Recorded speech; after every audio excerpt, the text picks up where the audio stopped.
Wake up. Wake up. You're a day early. What? No, it's Friday. Wake up. Oh, no, it's Thursday. Wake up. Yeah, I know. We're pulling a fast one on you. We got some weekend plans, with the family and that kind of thing, and some travel plans for Damon. And you know what? We're gonna do this Friday wake up on a Thursday. Damn it! So let's freaking go. And by the way, we'll talk a little minicamp.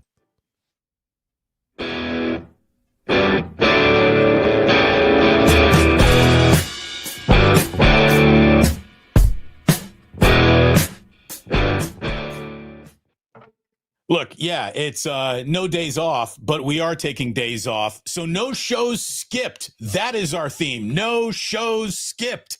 No shows skipped. We're giving you 2 days of wake up this week. And why wouldn't we?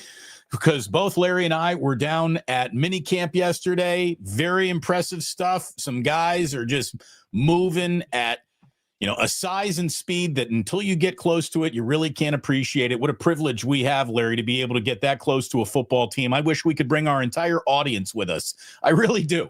I wish we could bring everybody down to training camp and have them stand as close and just see the entire offensive line, defensive line, just 3 feet away from you. The difference between the size of normal humans and the size of an NFL team.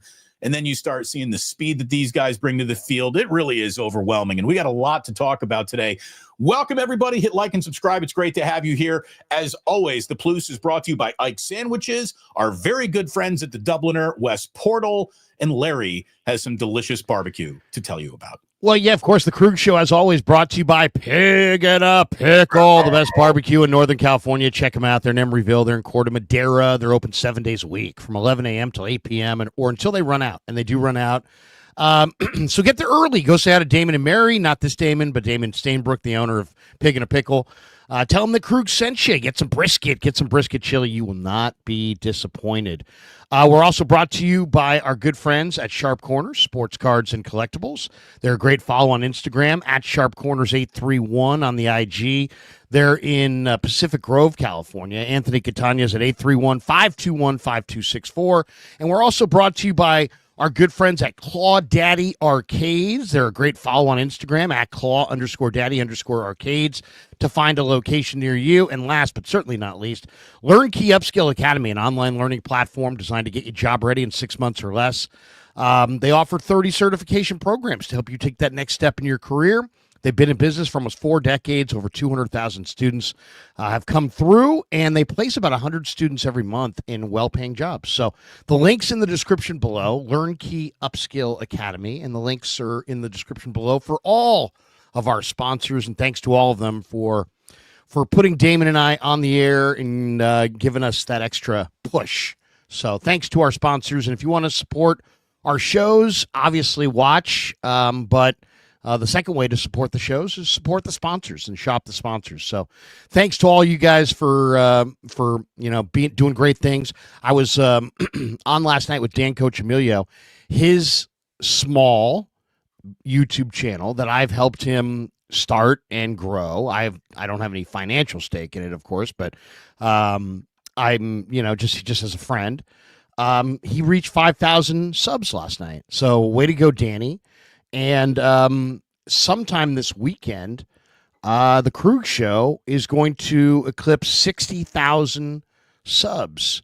That's awesome. We're at 59,000 and climbing. So if you haven't hit like and subscribe on both channels, please hit like and subscribe. Help me get to 60,000. Help Damon get to 45. Where are you at right now? Where am I right now? That's a great question. Where are we? We're at how about this? Yeah, we want to be at 45 by next week. We're at 44,580 right now, on our way to 50. I have a goal of maybe even getting to 60 by the end of this football season. And obviously, Larry, the leg up that you've given me, I've really appreciated it. And certainly you've earned your subscribers by doing great work. You've been down in Santa Clara the last 2 days. I joined you down there yesterday.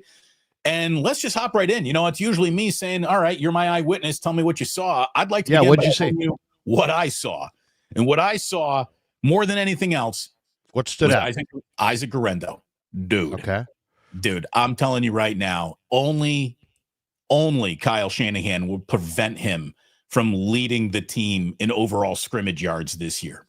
I mean, this guy is ready to make plays on a football field so much more than he was last year. You know, the whole, is he a fullback? Dude, this guy's not a fullback. This guy's a football player. This is someone that you can line up in your backfield, in your slot, maybe even as a fullback because he's got the size to do that.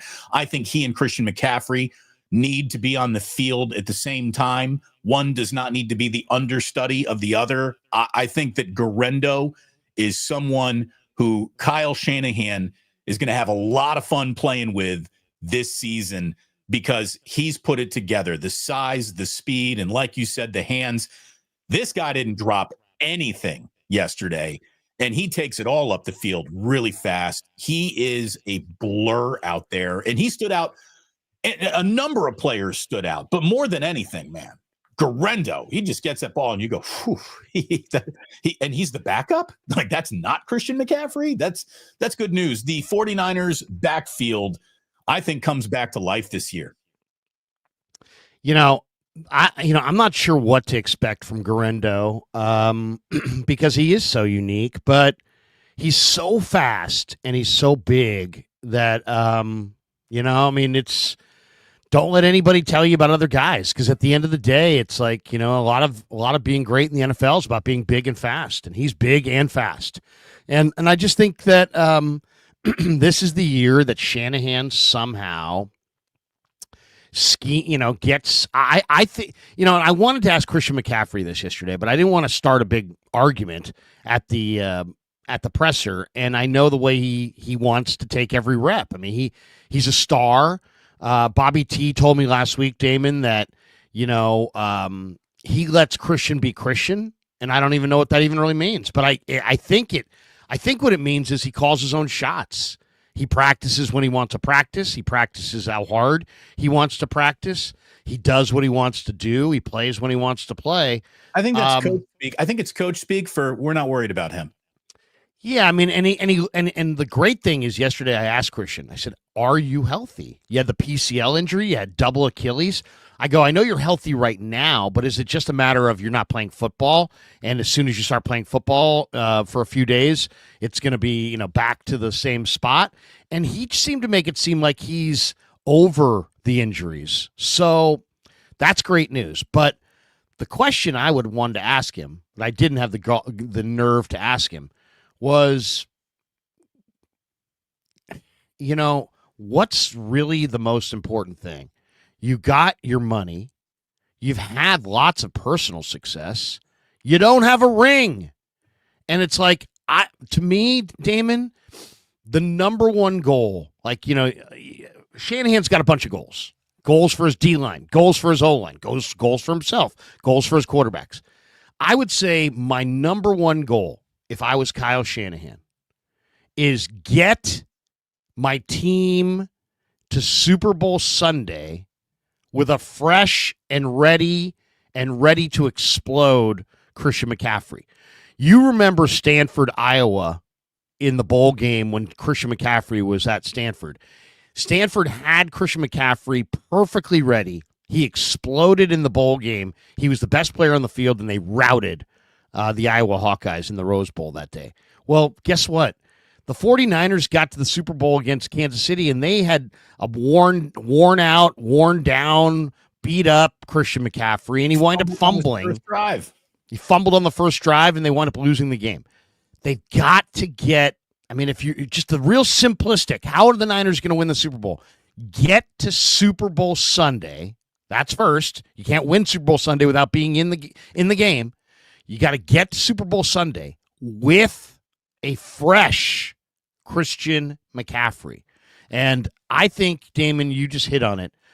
The key to the whole season is Isaac Guerendo has to not just develop, he's got to develop into that two-headed, him and Christian got to be that two-headed monster that all fantasy, players want both those guys on their roster because they're just dominating every week. But spread it around enough. Keep the ball away from McCaffrey when you win games. Don't run games out. Don't run teams off the field. You're going to win a lot of games this year. You got a terrible schedule with a lot of bad teams. When you get to the fourth quarter and you've got the lead and everybody knows you're going to run the ball, run Corey Kiner, run Jordan James, run Izzy Abanaconda, run anybody. I thought Patrick Taylor Jr. looked good yesterday. Run Patrick. Yeah, I thought so too. He's looked good all summer, all spring. Run Patrick Taylor. Run anybody but Christian McCaffrey. Yeah. And make sure you get to Super Bowl Sunday with a healthy, rested, and ready Christian. If you get there, dude, I will take my chances. I will take my chances with Shanahan. I'll take my chances with Brock. I'll take my chances with this crappy special teams unit year after year. I will take my chances on Super Bowl Sunday if we can just get there with a healthy Christian McCaffrey, and Guerendo is the key to making that a reality. I want the number one fantasy complaint to be Christian McCaffrey's not getting enough touches. Like, I want fantasy players to be upset that he's not getting enough touches, and that will mean that Kyle Shanahan has finally seen the right way to go about doing this, right? I do, but think it stems from Christian. It stems from Christian. Christian has to be on board with the plan of let's win the Super Bowl as opposed to let's make you a 2-time Offensive Player of the Year award winner. I do not want to see him win that award again. I want the ring. Yeah. Well, and he should too. He really should does. too. I'm sure he does. I think that he understands that the bites at the apple that he has left in his career are going to be further and fewer in between. And being smart, it's officially time to be less of an athlete and be a little bit more of a smart professional. And I think that he understands that. And let me tell you right now, once we get into the season, there is no room for, well, Christian calls his own shot. No, bullshit. It says coach on your business card. Coach your team the right way. And getting your important player off the field in low leverage moments is the right way to do it. And there have been enough examples that if Kyle continues to ignore what, has happened in the past, well, then you say, well, then, past is prologue. This is history repeating itself, and time is a flat circle. So hopefully lessons have been learned. Hey, we got a little bit of a family in here today. Eric Pleasance says, my brother is Austin Pleasance, and I would believe him because he spells Austin as in Austin Pleasance the correct way, not Austin as in Austin, Texas, which would be the wrong way to spell it. And Damon, you're right. And he has, he's got gigantic glasses in his avatar there, but he has very similar coloring to Austin Pleasance, man, that's a beefy dude right there. That's a beefy guy with light hair. And Austin, yeah, and Eric, if you're here, I got a little bit of a froggy throat this morning, but if you're here, and you're absolutely in the right place, because I think I probably am the president of the Austin Pleasance fan club. But I'll say this, it's a fan club that's growing, Larry, because I'm a big mouth and I tell people a lot about how good Austin looks. And I said it to Willard yesterday. I said it to Damon yesterday. I said it to Grant yesterday. I said it to Dieter yesterday. I've been talking up Austin Pleasance, and I talked him up to a guy, his own position coach, who gave me that look like, dude, you know what you're talking about. Because I talked to Chris Furster last week, and I just happened to walk up when Furster was alone, kind of, and I asked him about Pleasance, and he's like, he is moving at a rate of speed that I had no idea that he had that kind of movement ability within. So Chris is very impressed. I'm very impressed. I would say to Austin this is what I would say to Austin. I would love to know what you did from when the regular season ended to when the minicamp started, because he looks bigger, explosive. It's clear he's been in the gym working his calves, working his legs. He's got these bowling ball calves. He's just a monster out there, but he's moving so fast, Damon. And to me, he's far and away the most improved player that I've seen. And I asked Chris Furster about it. He said, we signed him out of a tryout camp in December because we had a need, we had some injuries, we didn't have a lot of time to look at guys. We liked what we saw in the workout, Damon, but we, it's a workout and we weren't overwhelmed. Then we put him in the game late in the year. He did play a game or two, and he said, "Hey, you know what? We kind of liked what we saw." And then we talked to him at the end of the year about coming back in the spring and being really ready to roll and compete for a spot. And I don't know what they told him, Damon, about the tackle spot, but they brought in Andre Dillard and they brought in Nicholas Petit Frere and they tried to get DJ Humphreys. And so they tried to, give, let's say, Austin's job, let's just say, to somebody else. But Petit Frere stunk and Dillard's had injury problems and DJ Humphreys' deal fell apart.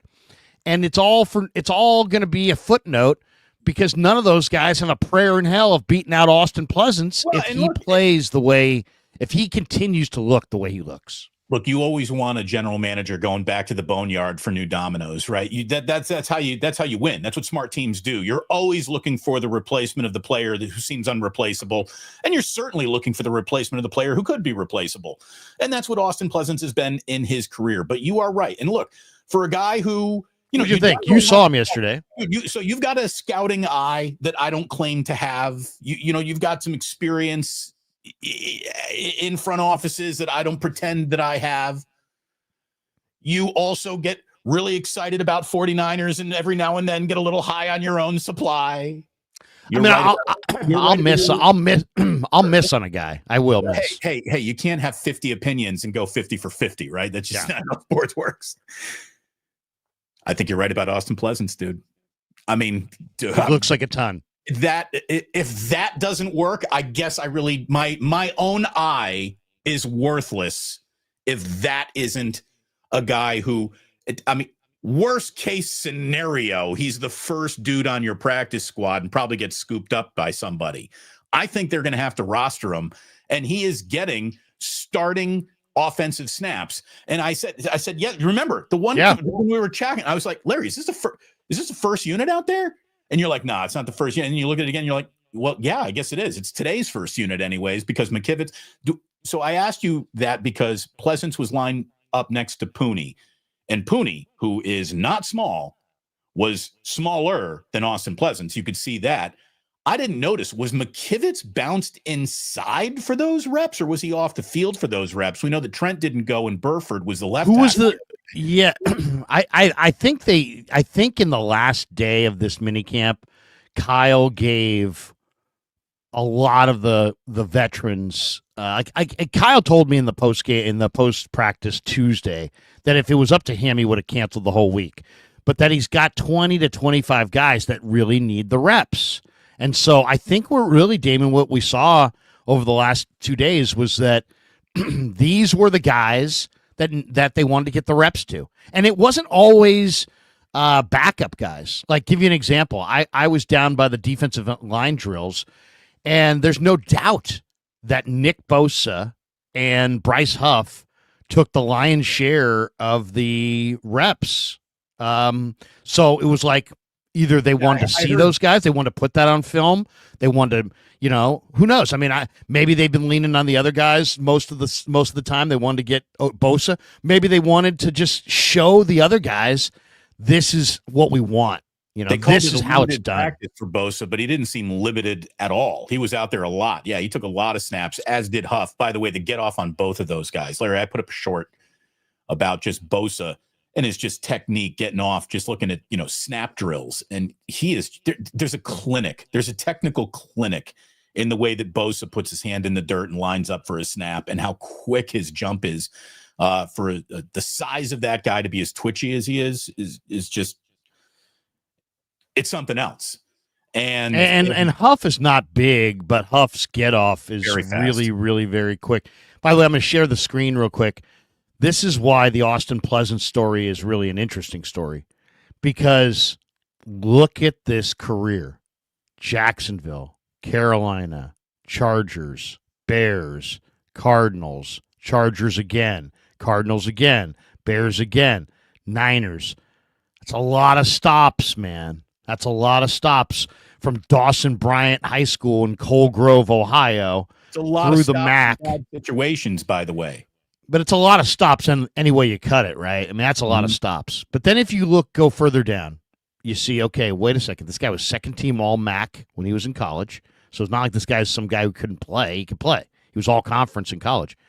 Then you look at the measurables: 6'6" and an eighth, 310, 33 and 3/8 inch arms, 10 and an eighth inch hands.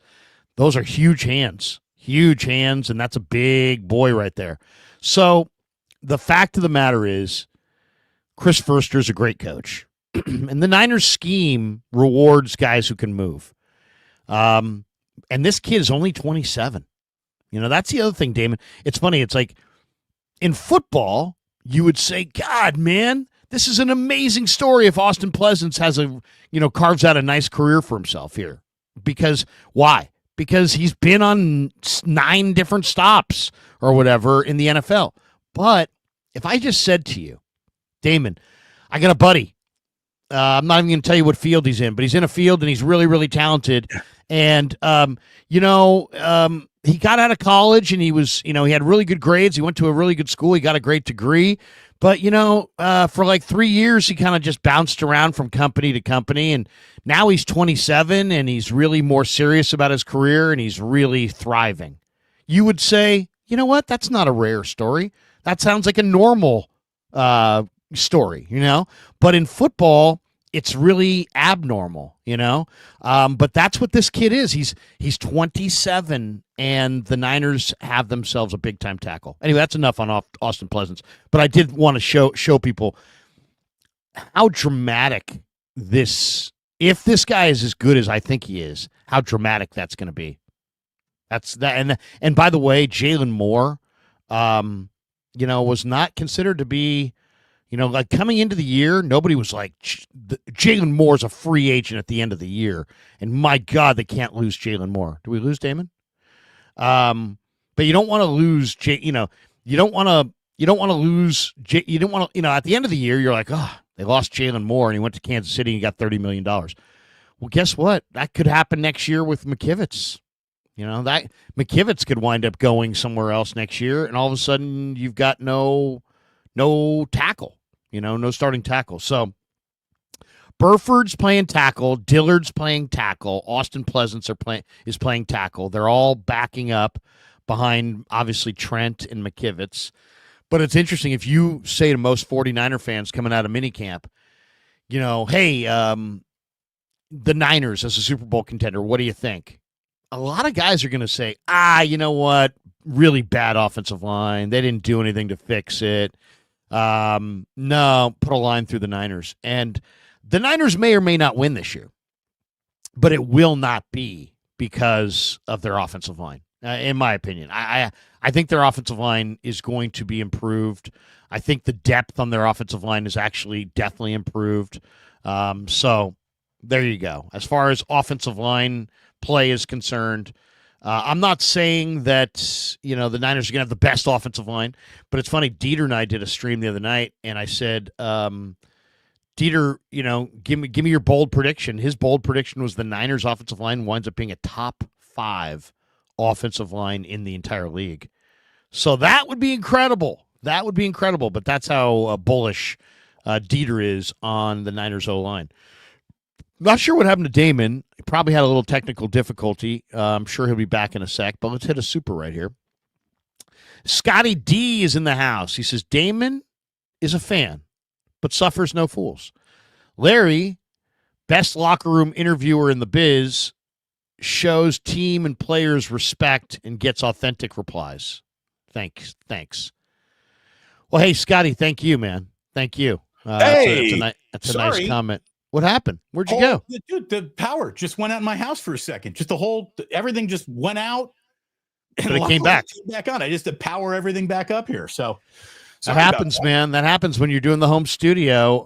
Yeah. I always wonder, my son is now an employee, not Kev, my second son, Ben, is an employee at Lenardi's.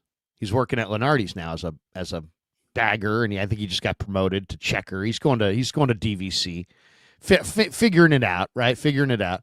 But I always wondered, like, what happened? What does a grocery store have Like, as far as backup plan, because, like, I mean, if the power goes out, you got stuff in the fridge, and Right. and there's work stuff around our house all the time.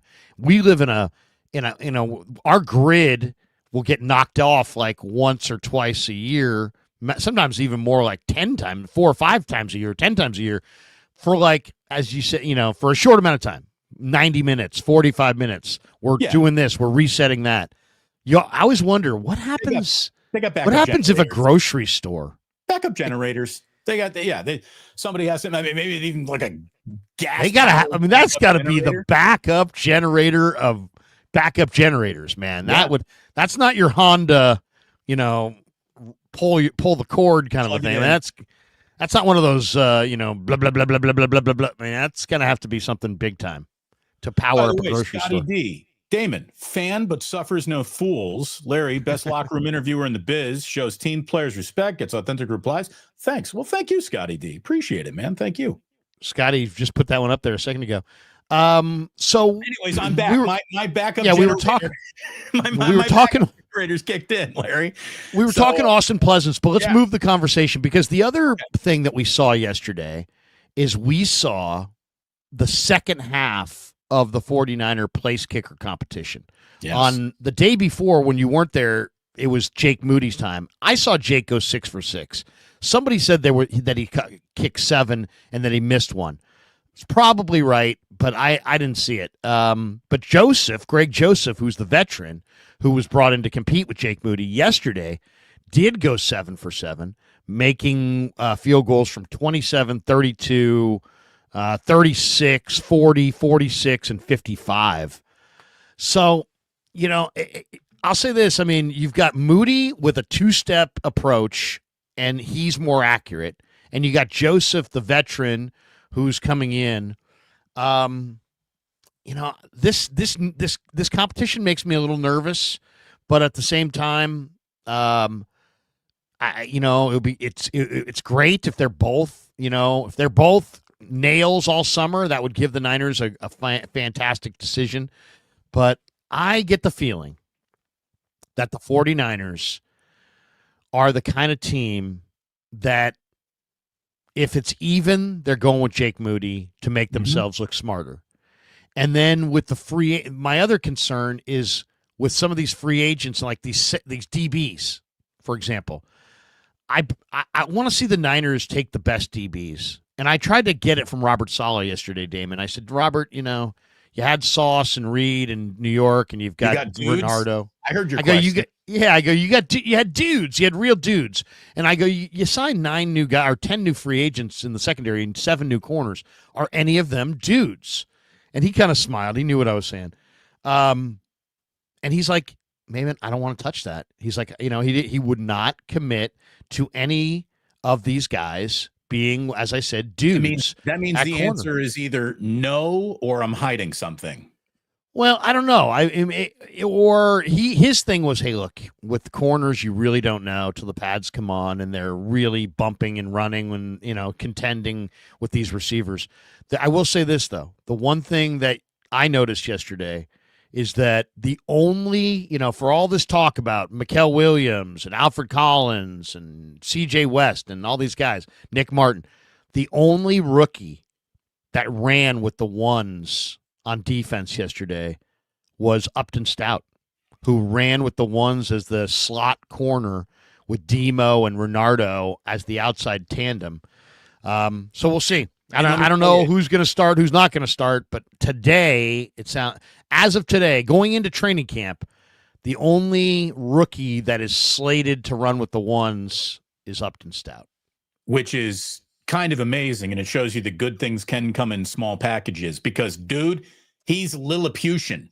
He is teeny, eensy, weensy level Isaiah Thomas, not Detroit Piston Isaiah Thomas, Boston Celtic Isaiah Thomas, smallest dude on the court. Like he better be like wired like Allen Iverson to survive in the NFL and just be one of the baddest dudes out there, because he is not big at all.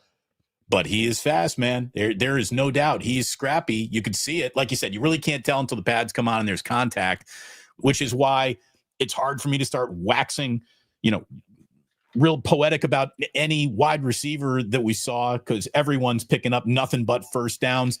Let me tell you what became so readily apparent. There's nothing to discuss here anymore. It was kind of reassuring. Guess who I put my eyes on for a little bit yesterday and then took my eyes right off? I'm like, yeah, there's nothing left to see here. This is Brock Purdy. Brock Purdy is so far and away a cut above the other two guys on his roster right now, both Mac Jones and Tanner Mordecai, that it's one of those, I guess we can kind of start taking Brock for granted. Like I don't even need to watch that anymore. There's no, is he the guy? He's clearly the guy. So my eyes went away from Brock Purdy quickly. Did watch Mac Jones. I don't know.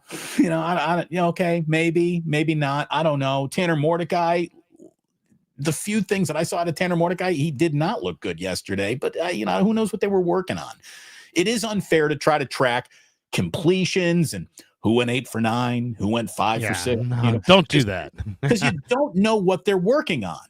You don't know what they're working on. Yeah, exactly. And also it creates this, it's just not good for anybody. I mean, you heard Shanahan say it. I thought the interesting thing was, I think he said it the day before you were there, but Shanahan kind of referenced that, I think someone said, what are you looking for in Mac, or what do you think of Mac? And he's like, I just want all these quarterbacks in practice to really let it rip. And he's like, with you guys standing here, a lot of times they don't want to let it rip.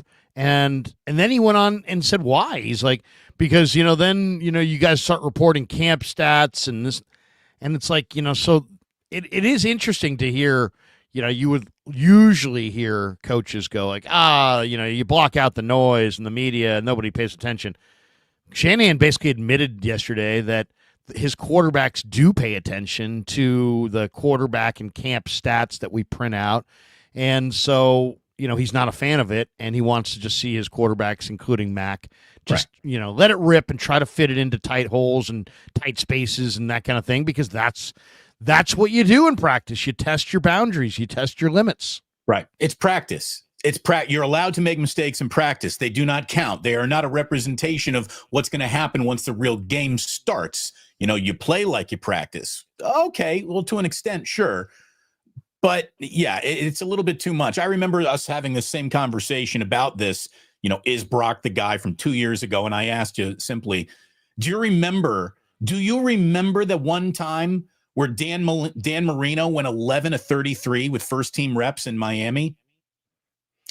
Of course you don't, because nobody counted practice incompletions and completions back then. No, it was just, no one even thought to do it. There wasn't Twitter. There wasn't a constant beast to feed at all times. And let me, get my camp all ginned up about this guy being better than the other guy. I mean, we have definitely suffered from almost too much stats. Well, it's ridiculous. I mean, yeah. I was joking with Bob Sargent, who's a 49er vice president. He was out on the field, and you and I know him, and he's on the broadcast side, so we've been friends for a long time. I didn't see Sarge yesterday. Oh, it was 2 days ago he was there. Oh, okay. All right. So Sarge was there a couple days ago, and Brock Purdy threw a pass in the middle of the field, and D. Winters made a dive for it and caught it, and then picked it up and jogged like 15 yards. And somebody said, Brock with the pick 6. And I looked at Sarge and I just started laughing. Oh, and he started laughing, and I'm like, hey, you notice that every interception in camp on a 5-yard field, when all you have to do is run 5 yards past the line of scrimmage, it's automatically a pick 6. When you hear people like, I'll do like a camp review, and then and I did one earlier this week, and somebody's like, what about Purdy's 3 interceptions? And I'm like, you fucking moron. It's like if you were here, you wouldn't be saying that, right, because they weren't interceptions. It's easy to pick low-hanging fruit, and that's all that is. That's all. The bottom line is there's times, I mean, you see it on the play, you see it all the time on the practice field. It happened yesterday. Brock Purdy dropped back to pass, and he threw an incredible tight spiral to the left. and there wasn't anybody in the flat, and there wasn't anybody deep. There wasn't anybody within 20 yards where he's throwing it. Somebody got that route wrong. and we're sitting there going, well, what was that? And it's like, obviously, it's the receiver probably ran the wrong route. That's why Brock threw the ball where he thought the ball was supposed to go, right? Or Brock totally misread it, or there was miscommunication. Those are the three options. But it's like somebody's going to look at that and be like, that was a screw up. And it's like, no, dude, it's called practice. And that's why you have, 56 reps or whatever, because, 2 or 3 of them are going to get ruined by guys jumping off sides and tip passes and dropped this and, miscommunications. And it's like, that's why they call it practice. But anyway, by the way, not playing, just so you guys know, yesterday, this is who wasn't playing yesterday. Yesterday, no Lenore, no Rourke, no Mustafa, no Ayuk, no Jennings, no Jair Brown, no Luter, no Odom, no Marcus Siegel, no Warner, no Curtis Robinson, no Andre Dillard, no Yatir Gross-Matos, Alfred Collins, Mikael Williams, Ricky Pearsall. All those guys didn't participate yesterday. So just if you're sitting there going, what about some of these other guys? A lot of those guys just didn't play. The first 2 picks in the draft weren't out there. That's a little disappointing. You don't want anyone to be showing signs of injury before anyone's even been touched yet. So disappointing that we didn't get to see Alfred Williams or Mikael Williams out there. But I'll tell you, dude, CJ West. See, is it? Somebody said, is it too early to say Warren Sapp? Yes, it's definitely too early to say Warren Sapp. A Hall of Famer. So let's calm down a little. But dude, similar body. It's the type. It certainly is the frame where he is as big wide as he is tall. I mean, what did you say to him? Because you walked up to him and said something. I saw him look over his shoulder and smile and say something back to you. What did you? That you may have broken one of the camp rules. You're not supposed to, talk to the giraffes in the cage. All I can tell you is that he was standing right in front of me, did sort of a halfway turnaround to the point where one of his ears, and I just said, "Go Hoosiers and thank you."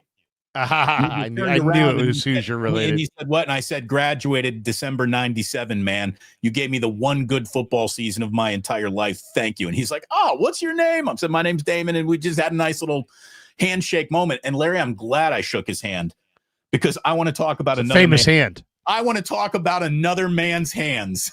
Let's talk about these paws this dude has. I mean, my hand disappeared. It wasn't, I couldn't even see it. It's like it's like my arm stopped at the wrist, shaking his hand. Those are registered weapons, registered in 5 states. I mean, his hands. I mean, I saw it.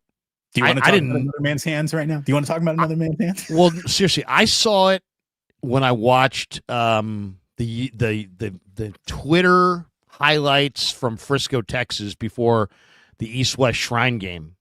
And I was like, oh, my God, this guy is ragdolling guys. And defensive linemen, you want guys who are really strong from the elbow to the fingertip. Yeah. I know it sounds crazy, but that's a lot of this. You engage the offensive lineman. You're looking through him to the running back. You've got him. That running back's going to the A gap. You throw that guy away and you dive. And CJ West has got it. He's got it. He's got forearms like thighs.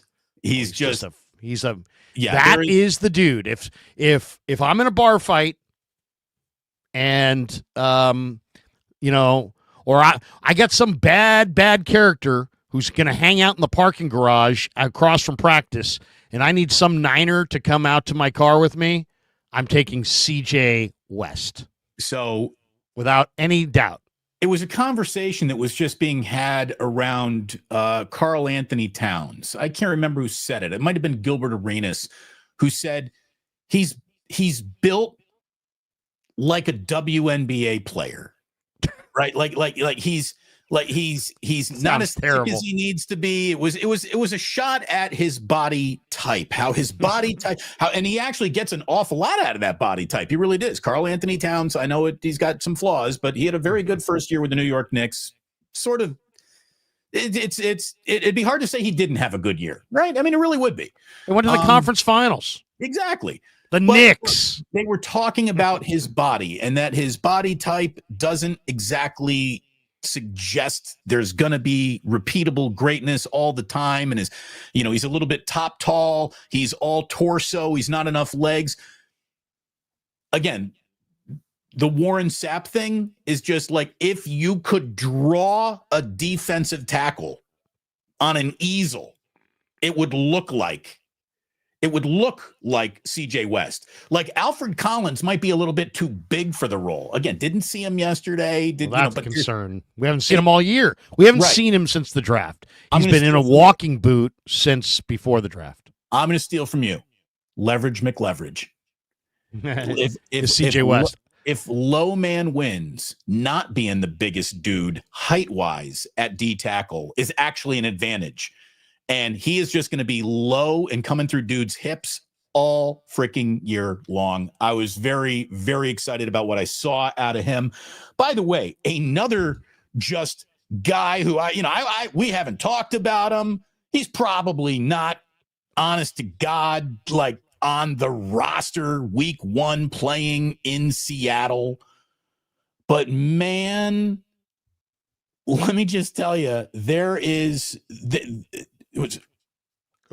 me make sure I got his name right. It was the kid from Washington. I get his name wrong all the time too. His name's Sebastian Valdez. I almost called him Gutierrez. I almost said Sebastian. I called him Alvarez yesterday. It's Sebastian Valdez. If being big and quick in short space helps you make a football team, this dude might make a football team. He is a freaking monster. We's wearing number 65. They gave him a number that says you're probably not on the team, dude. But we'll see. We'll see. They have not talked about him, but it's only because we haven't asked about him. Yeah, but if I had a little bit more time, I would absolutely be asking Chris lots of questions about him. But I'll say this, Damon, I've watched a lot of football practice in my life, and I know a good player when I see one, and that is a good player. That's again, I don't claim to have a scouting background, but I think I know. All right, that's that. What's that? Who's that? Well, back to CJ for a second. CJ has one flaw, and his flaw is, and I haven't talked to him about it, but he doesn't want to jump off sides. And so what's happening is that he is getting left in his stance, and he's not getting off the ball. CJ West was dominant at Indiana, despite the fact that he didn't get off the ball. That's how dominant he is. He's so powerful. He's so powerful. He's so dominating that he's winning reps where he's not getting off the ball. But in the NFL, you don't win when you don't get off the ball. Getting off the ball is like the prerequisite to having a chance to win the rep. So he's got to, like Bryce Huff doesn't look impressive, but man, he is absolutely perfect in his timing, in his footwork, and his everything getting off the ball. CJ West is dominant and awesome and going to be very good in the NFL. I guarantee it. Guarantee it. But he's not going to be a pass rusher until he learns to get off the ball. And it's going to take some time. It's going to take some time. And as far as this Valdez character, he had 34 reps of 225. He went to Montana. He transferred to UW. He played for the UW Huskies. So he played in the big conference this last year. And he was very, very productive. Undrafted, but he went at the UW Pro Day, and he had 34 reps of 225. That 34 rep number, if he had been invited to the Combine, would have led the Combine. Oh, that would have been the most reps of anybody at the Combine at any position. So he's enormously strong. But then the other thing is now during the minicamp, because the fans aren't there, they don't have the music at the same level.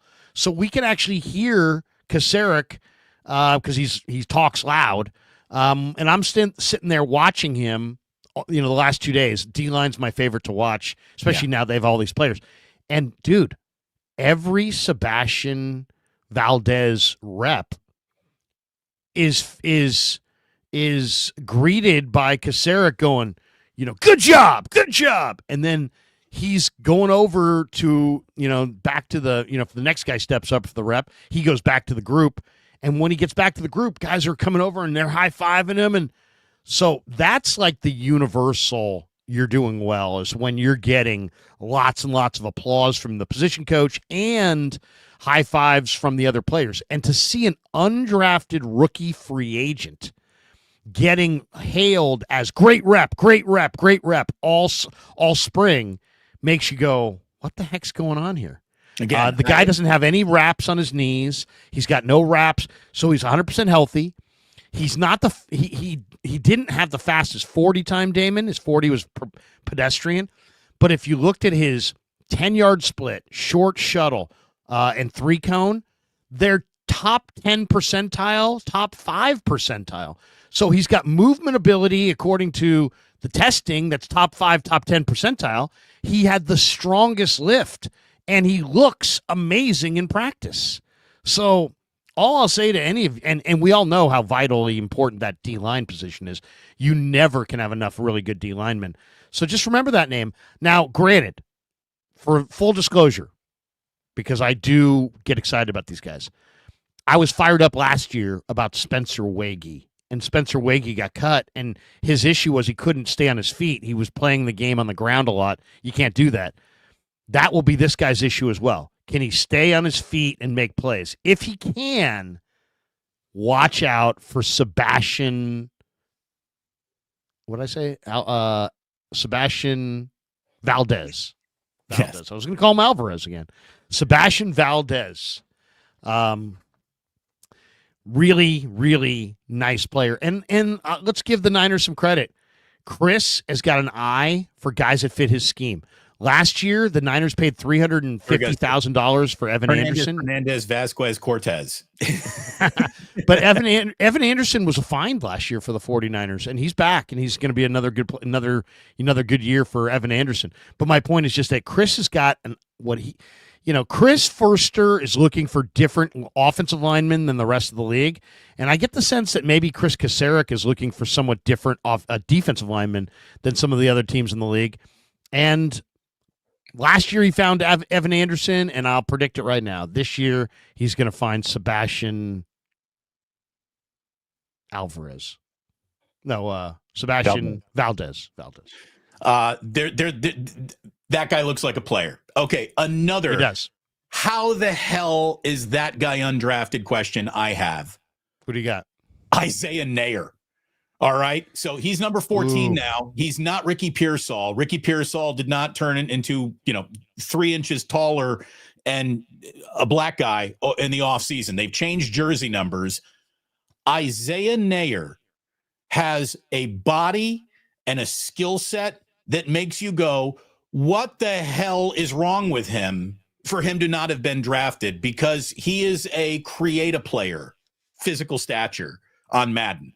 He is ridiculously tall, long, fast.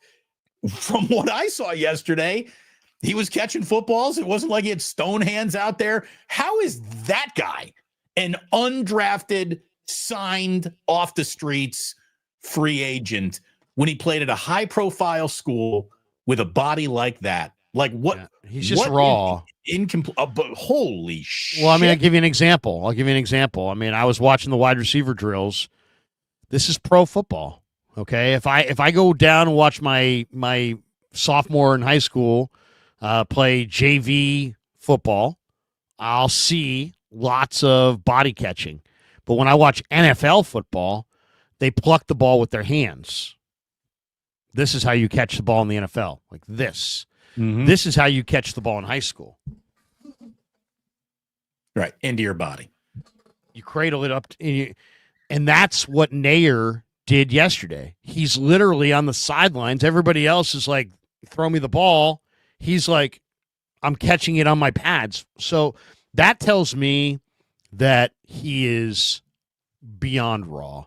Okay, so if And it's a matter of just his hands aren't developed, hopefully he can get that, because that guy's got an NFL body, full stop, end of discussion. Oh, dude, I mean, this guy is, if it was my team, this guy for sure is on the practice squad. For sure. Without a doubt. He is the reason they even came up with the concept of practice squad. This guy's big and fast and intriguing. I understand the technique matters. But I mean, that's more than technique, Damon. Results matter too. Like, as long as you're catching the football, I really don't give a fuck how you did it. Like, I know, but like, it would be like if all of a sudden, you know, we walked into a studio and somebody was talking from the microphone and it was like this. Hey, what's going on, Damon? How you doing? Yeah, you know, oh, you got the right mic, Krueg. What's wrong? Why's my mic? I've got the same mic you have. How come my mic? Oh, you got to turn it this way. Now he's a pro. Oh, you got to turn it this way. Yeah, it's that kind of a F up. So it's it's you know what I mean? It reveals raw, reveals crude, it reveals new. So that's all I would say. You're right though. This guy has got a skill set between the size, the hands, the arm length, the gait.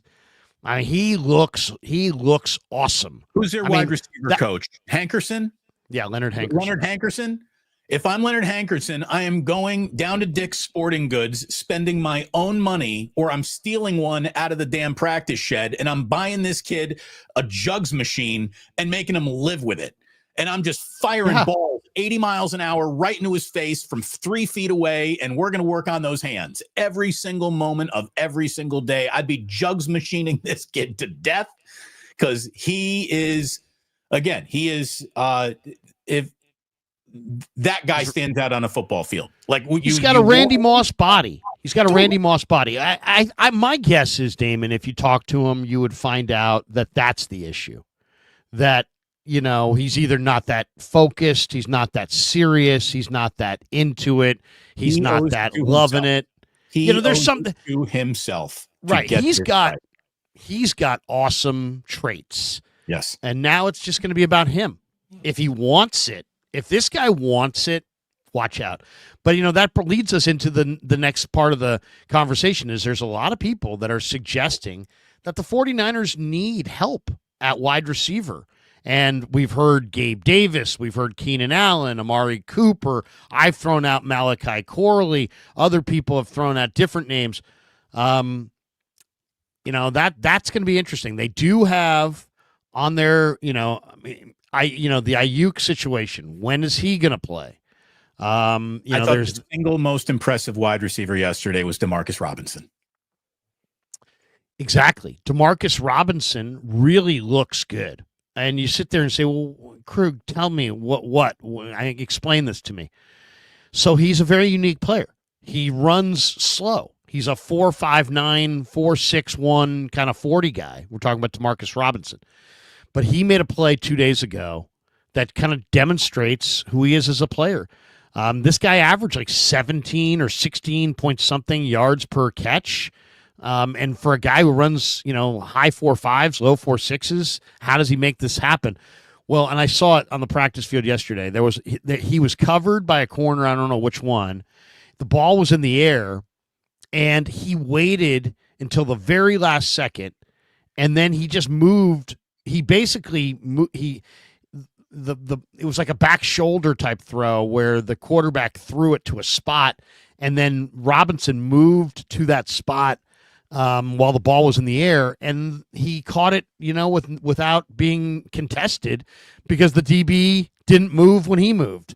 So, yeah, to me, it's Pearsall, Jennings, Robinson, Watkins, Cowing. Those 5 guys are going to be your 5 receivers. Ayuk is going to be on the PUP to start the year. So then it's like, do you go with 5 or do you go with 6? And if you go with 6, who's number 6?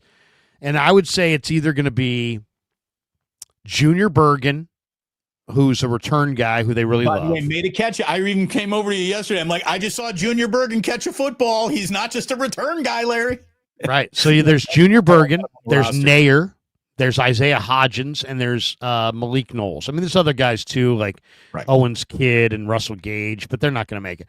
So it's really going to come down to Malik Knowles, Isaiah Nair, Isaiah Hodgins, and Junior Bergen for one spot if they go with 6, and no spots if they go with 5. If they go with 5 and there's no injuries, it's Pearsall, Jennings, Demarcus Robinson, Watkins, and Cowing, and then Robinson's going to miss the first 3 weeks.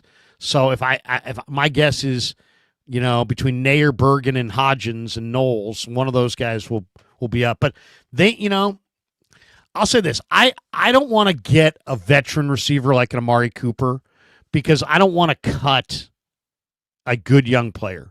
But I would be on the lookout for a younger receiver that gets cut that I like, that maybe is just better than the guys that I got as far as the last guy on the roster. So there are imperfections. It might not be a fit in a lot of ways, but you got enough culture already in your locker room to hopefully bend anyone's will to the light of the 49ers. I'm trading for Tyreek Hill today if I'm the San Francisco 49ers. Do you want to fuck around? He's another guy out there. Not fuck around. Tyreek Hill is the ultimate we're not fucking around move that they could make this year, I think, to just instant improve the offense. I mean, think of the matchup nightmares between Tyreek Hill, George Kittle, Isaac Guerendo, and Christian McCaffrey.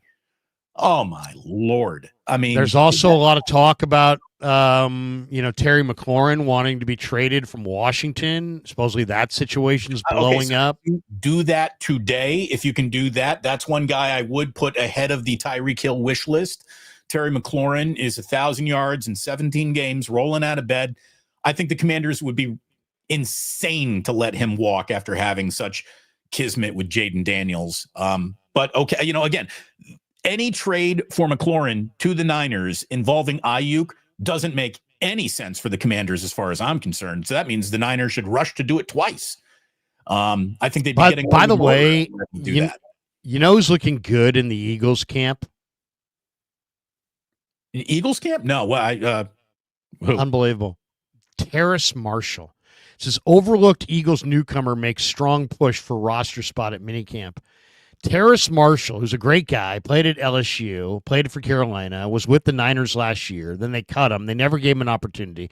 They gave Ronnie Bell opportunities. They gave all kinds of donkeys opportunities. They never gave this guy an opportunity.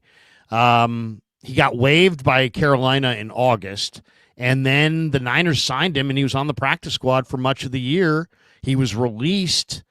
He was released by the Panthers October. Let's see when he. Anyway, he wound up with the Eagles, and according to Jeff Kerr from CBS Sports, who was at practice, Marshall has gained Jalen Hurts' trust.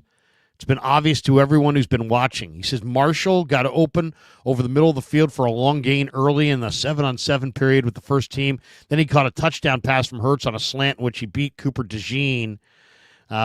He's behind A.J. Brown, Devontae Smith, and Jahan Dotson. There are 2 spots to be had among wide receivers, and Terrace Marshall may be locking down one of them. See, now this is going to fry my bacon, man. I was touting this guy all last year. Play Terrace Marshall.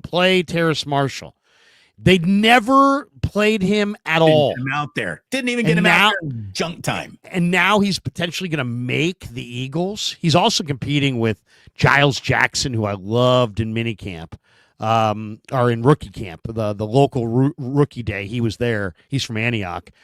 Giles Jackson's in camp with the Eagles. Elijah Cooks from San Jose State is in camp with the Eagles. Danny Gray, according to some, he's looking very good in the Eagles camp. The Eagles are going to go with 6 receivers.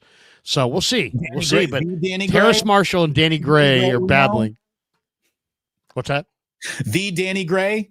Yeah, the Danny Gray, supposedly. I mean, it's now or never. It's now or never for Danny Gray. So Danny Gray can't take the physicality of the NFL. It really is something else. You got basically to the end of your second season as a rookie to establish yourself in this league. A lot of guys don't, they'll be moved on from by the time year 3 rolls around. This is, again, going back to where this whole conversation started. Isaac Guerendo, year 2. Write that down, folks. I just think there is something coming with Isaac Guerendo. I really do. I think he's going to have a great year. I'm really excited about him. Speaking of, other camp stories around football, these mandatory camps always reveal where the drama is. And, who would have thought that the first story of drama coming out of Steelers camp had nothing to do with Aaron Rodgers, but had everything to do with TJ Watt, who is walking away thinking, I need Myles Garrett money. He blew it off. Yeah, he blew off minicamp. Yeah, $40 million a year DNs means the cap is going to have to go up significantly to now have that as standard operating procedure, and it will. So don't be afraid of that. I mean, if I'm the Steelers, I'm giving TJ Watt a blank check and say, see you week 1. I mean, what do you that guy's a stud. And by the way, the odds are out on where TJ Watt's next home will be if it's not Pittsburgh. The Eagles are the 3-1 favorite, and the 49ers are the second choice at 4-1. So I'll say this. I mean, and Trey Hendrickson odds are out as well for his next team. New England is 7-2 favorite, Philly 9-2, Detroit 5-1, and then the Niners at 6.5-1, 13-2. Jair Alexander. It seems like the 49ers are about to sign everybody who might be able to be signed or traded for or anything like that. Well, these odds, first of all, okay, these odds, I don't want to say they're meaningless, but, the limits on what you can wager on this are very low. I mean, I think $50 might be the most you can wager on this stuff. But it is interesting because it's all insider information.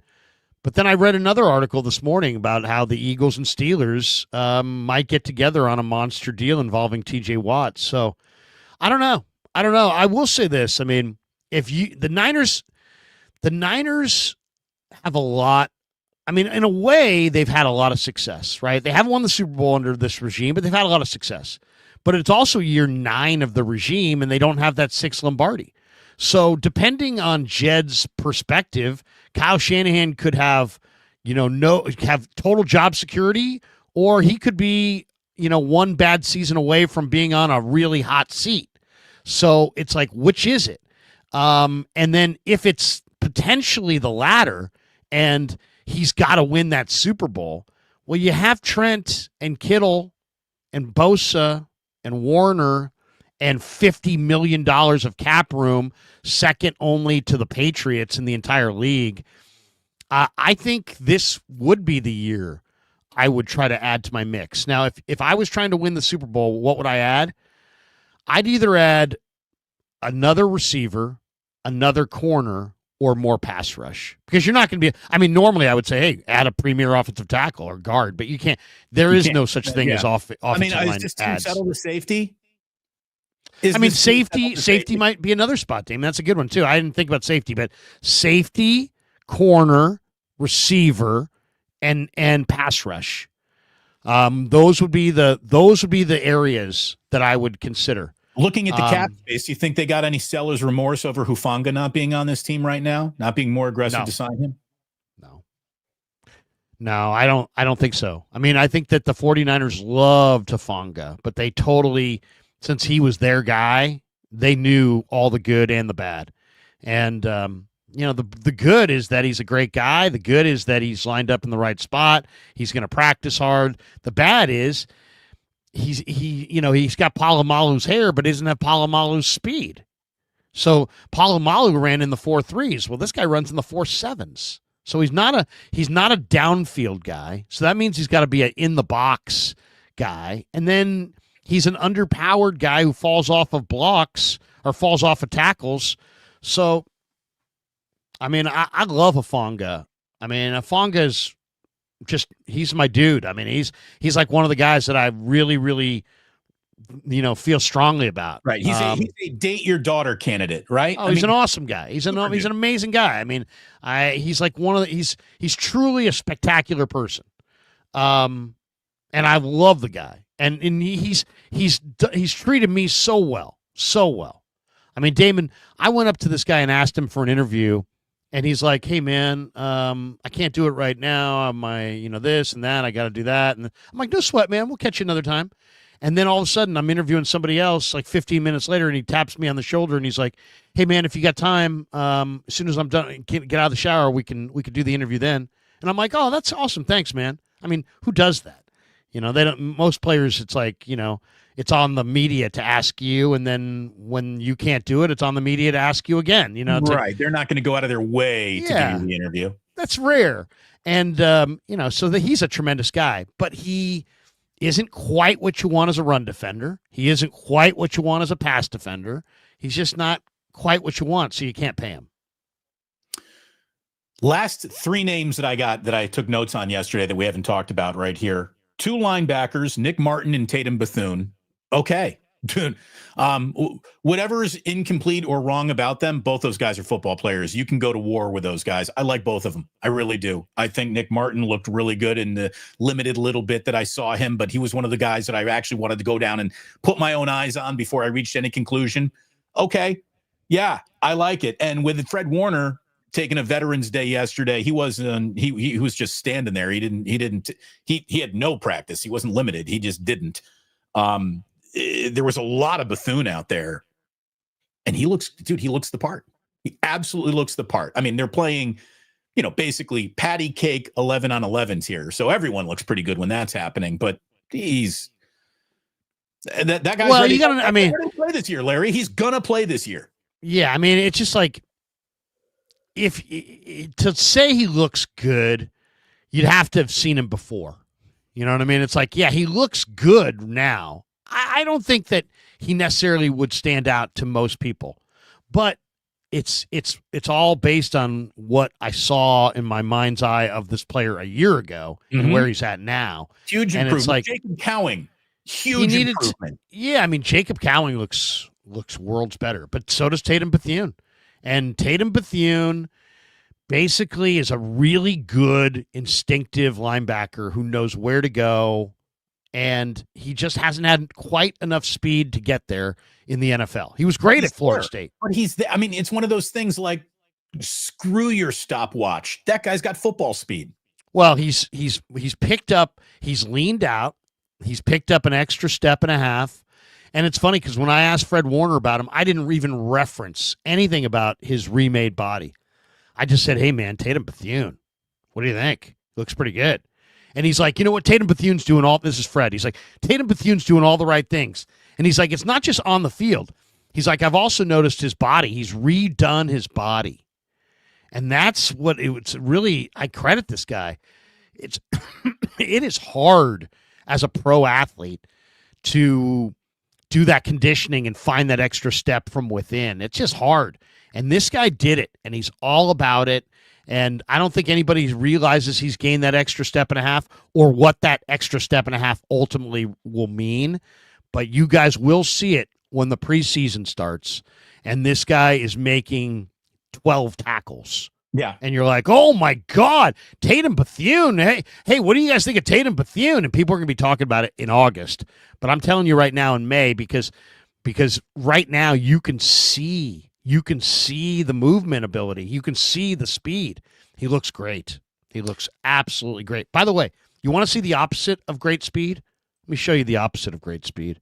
Here's somebody that wasn't in Niner camp who speed has eluded him, and that's why he's no longer a Niner. Here he is. This is Debo running faster. Good luck. It's not our problem anymore. Yeah, no, good luck. Look, I got nothing against Debo Samuel. Neither do you. No. In many ways, a fabulous football player. In many other ways, it was time to move on. So I think the Niners got the absolute most out of him when they needed it. He was a huge part of their run to the Super Bowl in 2019. My God. And he might have been the MVP of that game. But he was at halftime. Yeah. Yeah. And he got 2 touches in the second half of Super Bowl, whatever it was, against Kansas City. The right time to walk 53. away. It was the right time to walk away. I don't have a problem with that at all. The one other guy that I wanted to say, who I just, again, I don't have a much for you other than I heard he can't catch a cold, and I actually saw him catch a cold, a football anyways, yesterday, was Luke Farrell. Luke Farrell looked pretty good. What's his name? Did not. Who's the that? other the other tight end who's a huge project from Fordham? What's his name again? I'm just his name's escaping me right. From Fordham? You mean are you talking about Tongass? You talking about Braden Willis? Braden Willis went to Oklahoma. You talking about Pline? Yeah, no, yeah, sure. Yeah, I'm talking about Pline. No, Pline. I thought Pline looked really good. Pline made a beautiful catch down the middle and sprinted down the field. Pline's coming on the Krueg show next week, or the week after, and dude, I think Pline is one of the guys to watch. I really do. I think again, did I watch him intensely the whole thing? Just a couple of, I saw him drop two, I thought, but they were Mordecai reps, so they weren't Brock reps. I don't know what was on who's responsible for what, blah, blah, blah. But I thought Luke Farrell looked good in the little bit that I saw. He's a huge blocking tight end, and he's incredibly valuable. Why? Because it's not what he is; it's what he represents. He's going to represent having Kittle in the pattern. They're going to get their 5 eligibles out in the pattern more this year, and I think you'll see Dieter's predicted it. We're going to see more 12 personnel with the double tight ends, and you'll see Farrell, blocking, and they just missed that last year without Charlie Warner. A couple other things that stood out that I think I got to mention here. One of the things I was on the lookout for was what was Ricky Pearsall looking like, and Ricky Pearsall, has a hamstring injury, and they're just taking extra precaution with him. But he was running on a side field, and that was one of the things I was looking for. If he wasn't running at all, then we got some concerns about camp. The fact that he was running on a side field tells you that they're just being extra careful. He's working out, and it's a great sign for him going forward that he was running on the side. So that was one of the things I was looking for. Another thing I was looking for was we really don't know the pecking order at running back behind McCaffrey, but I thought Jordan James had a run yesterday where he really flashed that explosiveness. I thought his run yesterday was the best run I'd seen from Jordan James, so that stood out. And then as far as who's starting at left guard, it looks like it's Ben Bartch right now, but it's an open competition. And as I said before, watch out for Pleasance, because if Pleasance is really great at tackle, maybe McKivitz is in that guard mix. But Ben Bartch has looked pretty good at left guard. He's the starter right now. Who's starting at will linebacker? It's been D. Winters, and I would expect it probably will be D. Winters at least to start. Who's shining, a lot? I would say Jacob Cowing. To me, he's really the guy who's shining as far as, last year we saw a lot of the back of a lot of the front of his jersey because he was always kind of like working back to the football. And for a guy who's your speed element, that's not what you want. This year, you're seeing the back of his jersey, and he's making plays. He's catching the ball down the field and going down the field, and it's subtle, but it's a huge, significant difference. I think Cowing is the guy that is going to be, a factor. I'm just saying, I'm not saying that you want him on your fantasy team, but I think that, last year was his redshirt year. Expect him to be significantly better this year.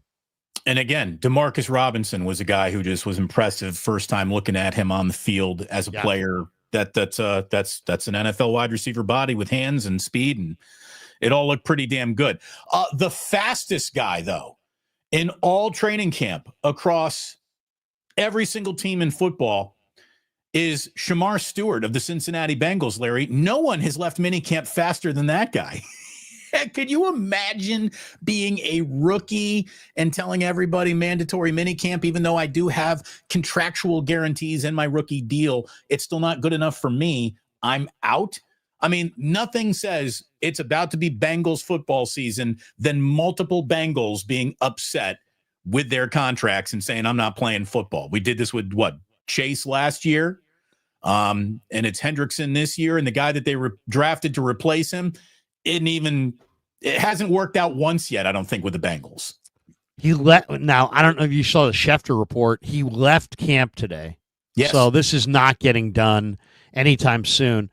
And, I suggested yesterday that the 49ers should try to trade for Shamar Stewart. Now, there's a lot of draft fans that saw his low sack total and decided, without ever watching any of Texas A&M, that this guy sucks. So there's all these morons yelling, "Oh, Shamar Stewart sucks." Shamar Stewart does not suck. I'm an A&M fan. I watch A&M every week. Shamar Stewart led A&M in pressures. They lined him up as a 4-eye. They lined him up as a 3-tech. They lined him up as a 1-tech. They lined him up as a 9-tech. He played everywhere on a very good line, and he led them in pressures. So don't let people tell you he sucks. He doesn't suck. He's very, very, very good. And the NFL draft is about traits. It's not about production. It's about traits. And if you don't believe me, then you obviously don't like the Mikael Williams pick, because Mikael Williams is nothing more than Shamar Stewart with a different name and a different school. I mean, they're both gigantic defensive ends who can play tackle, who have great traits and are going to succeed at the next level, but they didn't have huge sack production in college. Daniil Hunter had 2.5 sacks his final year at LSU. The guy's got 100. He's got 100 career sacks. So here's my point: the Niners need a little bit of help. I think that I don't agree with Tim Kawakami, who says, you know what, it's not their year and they're looking at 2026. Bullshit. That's bullshit. No, that's not true at all. There's no gap year. No. They're not looking at 2026. I mean, you can say it. You can say it with gusto. You can say it in the SF standard, but it doesn't make it true. That's just like pessimistic Pat kind of a take. It's like, I'm just going to be super pessimistic and it will make me sound like I'm smart. The 49ers are absolutely going to be a 10-win team. The 49ers are absolutely in the Super Bowl mix. There's no question in my mind. Now, it's not a perfect roster, and they have a lot of youth in the secondary. They could use a little bit more pass rush. Now, all I'm saying is I don't think the 49ers, because of their cap, can afford to trade. They already have Nick Bosa. They can't afford to get Trey Hendrickson. They just can't. They can't afford to pay another guy $40 million or $35 million. They can't. They just can't, right? If you want Hendrickson, that's great. Huff made sense because the money was right. But now you got Shamar Stewart, who's a huge talent. And he's saying bad things about the Bengals, and they're saying bad things about him. I actually think, Damon, he's in the right. He's in the right. Well, I asked around, and what the Bengals want to write into that contract basically gives them the ability to escape for any number of reasons. And he doesn't want that. And that language is not included in the rank and file NFL contract. This is another level the Bengals are trying to get to. And they're introducing a concept that very few teams have in their contracts. Well, so all I'm saying is this guy's on a rookie contract. The rookie contract is basically established to be very easy to negotiate, and the Bengals do look like they're trying to bake some things that are abnormal into a first-round draft pick. The Bengals want to, this is from the New York Post, the Bengals want to establish a new precedent with rookie contracts that allows the franchise to void future guarantees. Again, football should never be trying to do anything that has been established by Bengals precedent. The far and away easiest to identify, worst run organization, not named the Jets, in all of football, and certainly the cheapest organization in all of football. And the one quote that just like, dude, you might not have a play that'll be better than this one quote from Shamar Stewart. He said, "Y'all'd rather win arguments than win games." I mean, I'm telling you, man, Shamar Stewart is a player. He's going to be a player whenever and wherever he gets signed. Watch for him to be a player. And watch for the Bengals to forever be a easy to identify disaster. They've been cheap for years. They've been cheap for years. Yep. They don't even have scouts. The Bengals use their assistant coaches largely in the scouting process. Now that's kind of in vogue now, but they literally have a scaled down scouting staff. My point is just that you can't afford Trey Hendrickson. You can't afford, Myles Garrett. You can't afford some of these guys. But you could afford to say to the Bengals, hey, here's Robert Beal, a second-round pick in 2026, and a second-round pick in 2027. Or here's a second-round pick in 2026, Robert Beal, and here's a conditional pick in 2027. You could put together a good enough package. You could afford the player, and he's a versatile player that can play inside or outside, so he's a perfect player for what you got. Play him outside, play him inside, play him in a rotation. That's a guy. Now, I don't know the rules as far as I know that when you draft a guy, you can't trade him until a certain point. But I'm not sure. I think that point is when camp starts. But I'm not really sure about that. But that would be a guy that I would be very interested in, especially if you could get him, because you're not going to have to pay him, big time money. You're going to pay him big money, but you're not going to pay him. You're paying him rookie money. You can't afford Trey Hendrickson, but if you want more pass rush, you might be able to afford Shamar Stewart. By the way, and the people who are out there are like, Shamar Stewart can't rush the passer. Just stop. You're embarrassing yourself. Dumpster Fire Dan says, did Damon say Guerendo should lead this team in all-purpose yards? What kind of an insane take is that?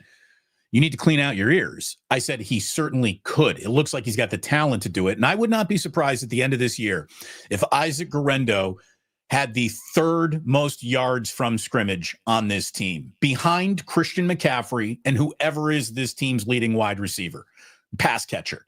And I think Guerendo could be third or fourth among pass catchers on this team this year, especially if it's not crazy. It's you know what it is? It's a super bold take, but it's not crazy when you project what Guerendo can do. They threw him 16 passes last year. He caught 15. He's got great ball skills. We just saw him run the length of the field twice. Nobody did it the rest of the day. He's explosive and fast and can catch, and he's just big time. So, yes, there's McCaffrey, and as long as there's McCaffrey will be the guy who does that. But right, don't think for a second. I'll say this, and if it was up to me, I would try to turn 2025 into the CMC / Isaac Guerendo combo platter. And I liked what I saw to Jordan James. Didn't see much. Again, limited in touches and reps, being, the fourth guy on the team. Patrick Taylor, I will say this. The 49ers need to do nothing to address their backfield. That backfield's ready to go. That's a really good backfield. I think the 49ers are going to return to the roots of their run-first philosophy, and they've got the right backfield to do it with. Quick question here from Loner. He says, Larry and Damon, if Purdy gets hurt, do y'all think Mac Jones can be that guy who can take us forward? No. I do. I think Mac Jones. I think the 49ers are going to be able to win 10 games this year, even if Brock Purdy was out. I think Mac Jones could lead them to a 10-win season. Again, I'm going to have to see that before I'd say that out loud. I thought that Mac Jones looked like a guy who needs a lot of work. Look, the player that Mac Jones is today and the quarterback he'll be for the 49ers a month from now will hopefully be two different things. But he was, I don't know, unimpressive. I don't know. He was just all right. I didn't find him bad, but there's no mobility there. There's no mobility. We'll see. How about this? If Brock Purdy goes down, if any team's starting quarterback goes down, that is usually all she wrote. It's a really hard thing to overcome. At best, most backup quarterbacks are good for a month. 4 or 5 games, 4 or 5 starts, get you through the injury, and then bring the other guy back. Once you really take a QB2 and say, we need you to start 12 games, that's when you can't really boldly predict what may or may not happen anymore. That's the ultimate variable. My vibe is the 90s. Did you guys hear Angel Reese is getting traded to the New York Liberty? Could not care less about the WNBA. Let me know if you got any Reese's Pieces for us. I'm more interested in that. Those girls aren't even dialed into their own business enough to realize that their moneymaker is Caitlin Clark and they should boost her up. Instead, they're trying to tear her down. All I can tell you is that ratings are down 50% since Caitlin Clark has been injured. There is no league in all of sports who is literally as about one person as the WNBA is Caitlin Clark. She's half the audience. All by herself. So everything else in the WNBA represents 50% of the audience, and this one woman all by herself is the other 50%. Caitlin Clark could go start a one-on-one league by herself. It would outrate the WNBA. Sorry. And look, I'm sorry. I'm glad that they're selling out. I'm glad that it's off to a nice start. Get back to me on the Valkyries in year 6. The people that are talking up the Valkyries are doing it for financial reasons. Right. They work for 95.7 the game. I mean, you have to. Anybody who's talking up the Valkyries is, you have to. You're either an idiot or you're getting paid. I do like the one thing I do like about the Valkyries. Horrible basketball. I could take the McDonald's All-American team. High school All-Americans would flush the WNBA. And do you think Caitlin Clark? So Caitlin Clark was sitting courtside for Game 3 last night. Do you think that she was looking at that, going, "Yeah, I could get out there and get 20"? No way, she wouldn't get a shot off. But supposedly she's dating Trump's kid. Super duper. Did you hear that? I don't care. No, I haven't heard that. I don't follow any WNBA. Like, if there's a WNBA story, I just saw that. I saw it on social media yesterday. Barron Trump and Caitlin Clark are a couple. I didn't know that. Isn't he like 15? I don't know. I don't know. I thought he was older. How old is she? I don't know. I don't care, Larry. Again, she's a good shooter. I'll say that. She's a good shooter. The WNBA championship could be happening in my living room. I'd be telling them to get down so I can watch another episode of Andor. Yeah, I can't. WNBA. Tony Meredith. Austin Pleasant has been on 9 different teams, but now he's on the Niners. He's great. He's going to be an old pro Hall of Famer. Laughing my ass off. I'll say this: laugh all you want, but I understand the absurdity of it.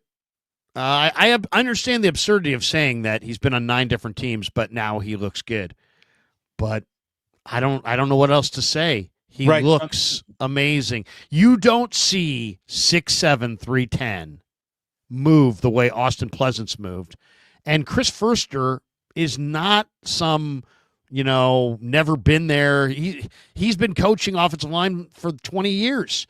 When I said to him, "Dude, Austin Pleasant's, what do you think?" He's like, his eyes opened up wide, and he's like, yeah.